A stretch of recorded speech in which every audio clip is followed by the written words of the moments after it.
Wozny here. The property you see before you certainly isn't sexy, but what it was able to do is generate $28,000 in tax-free income for about 16 hours worth of my time. And at the time when I did this deal, my salary was roughly $60,000 a year. So what you're looking at is half my annual salary being made tax-free in 16 hours of my time. I'll take you over the contract and tell you exactly how I did this and how you can too, anywhere in Canada, in the United States, and likely throughout the rest of the world.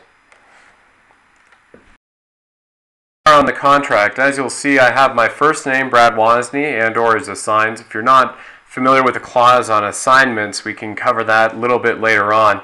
The property address is 111 Churchill Street in the city of Waterloo. That's in the province of Ontario. What I offered as a purchase price is $120,000. I knew that from doing a fair market analysis that the property value is $155,000 and above. This was a single family property. Now I found my motivated seller. I didn't put out any money in advertising at this point in time yet. I found him at a Subway restaurant. I was standing in line ordering a 6-inch sub to take home for dinner that night and got to talking to this fellow in line. In 3 minutes I found out he was going to be moving over to Holland and he needed to sell his property quickly.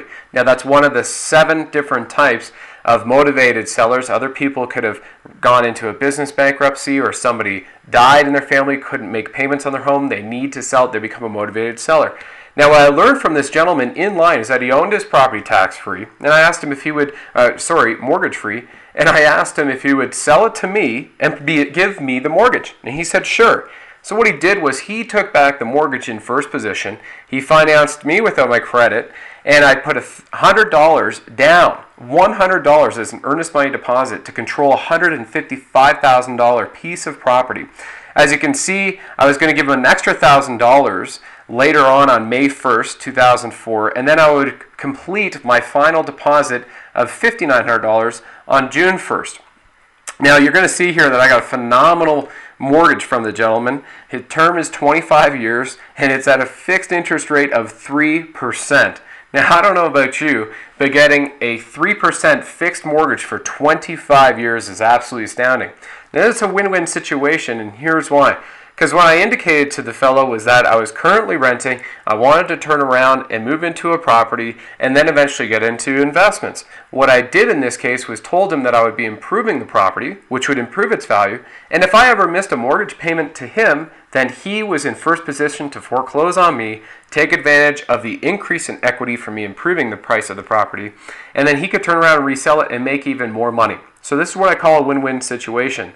Now, in the time that we met at the Subway restaurant and spoke in line to the time that we had put this property on contract was just 5 hours from the time I put property on contract and actually closed on it.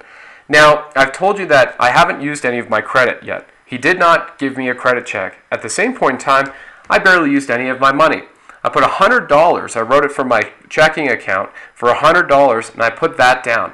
Then what I did, and by the way, I'm not an accountant here, so you'll need to check with your own legal and accounting professionals, but what I was able to do was start my real estate investment business as a sole proprietor, and I took my computer and a number of other items that I used in my office, and I sold it to my business, and by the time I needed to give that gentleman an extra $1,000 down payment and then the remaining $5,900 in earnest money to close on the property, I had received a check back from the Canadian government, which was an income tax return because I'd started my own business, for $7,300. So that actually took care of my down payment. I literally had the government finance my down payment, and I did not use my credit, and it was just a few creative concepts. Now this is tactical.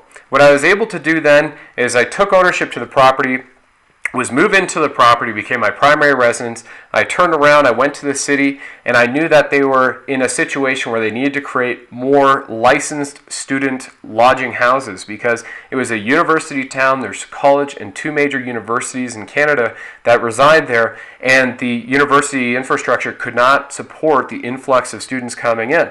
So the city was only too happy after I cut them a check for, I think it was $150, to approve me to turn this into a 5-bedroom, 1.5 bathroom licensed student lodging house. Now, at the time, it was about $20,000 in credit card debt, and I needed to at least make that back, plus some of the other investments I put into just fixing up the property, and I took somebody with a spray paint gun, and he spray painted it for me on the inside, and that was fairly cheap.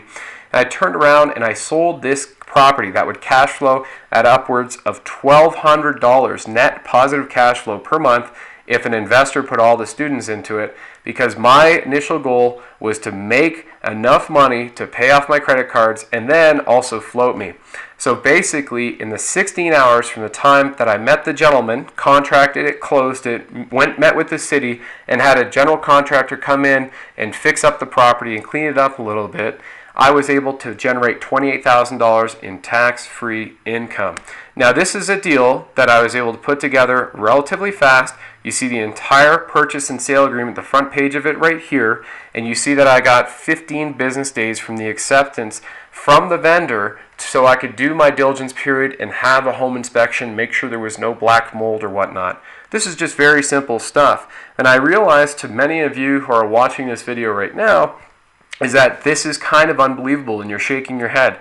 Well, you know something? What really ticks me off is all the real estate investment course trainers out there that try to scare you into saying that you need to know how to specifically negotiate, you need to know how to read people's body language. You know something? I think that's a ton of BS.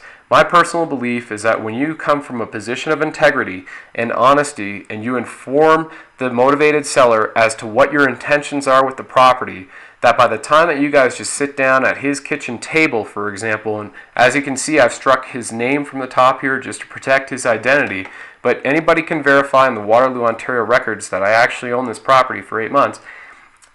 What I do is you approach this from a position of integrity and honesty, and then that creates a win-win situation. And you know something? It was a wonderful deal for me. It was a wonderful deal for him. I also had the mortgage assignable so that the new investor that came on and purchased the property for me was able to take over the 25-year fixed 3% interest rate mortgage. So it was an incredible deal to an investor that had the money, that had already had their marketing mechanisms in place and their power team so that they could quickly get that property rented up and generating a ton of net positive cash flow. You're probably scratching your head going, Brad, you had a phenomenal equity position and you've got a tremendous opportunity for net positive cash flow. But the one thing that's important, folks, is when you go into a property and you have your exit strategies, you follow through on that, because deals are literally a dime a dozen once you set up your business correctly. And it's the business of real estate that we're talking about here in my program. And there's a great quote that's out there that says, it's not about understanding how to build a perfect business, it's about the practicing of that understanding of how to build that perfect business. And that's exactly what I teach people and why I'm different than any other real estate investment trainers out there, because I'm not really here to teach you the tactics of an assignment of contract method, but we will go through those in a few more videos. What I'm here to show you is how anyone can generate a 6-figure bank account and realize 7-figure gains in as little as 7 months and turn over and parlay that into an 8-figure real estate investment empire over the course of 1, 2, 3, or 4 years. It's entirely possible, and I'm able to show you that from the comfort of my own home, from a computer or a BlackBerry, I was able to generate considerable equitable and cash gains in a relatively short period of time with a focused effort based upon my considerable business experience, and that's what I'm here to share with you.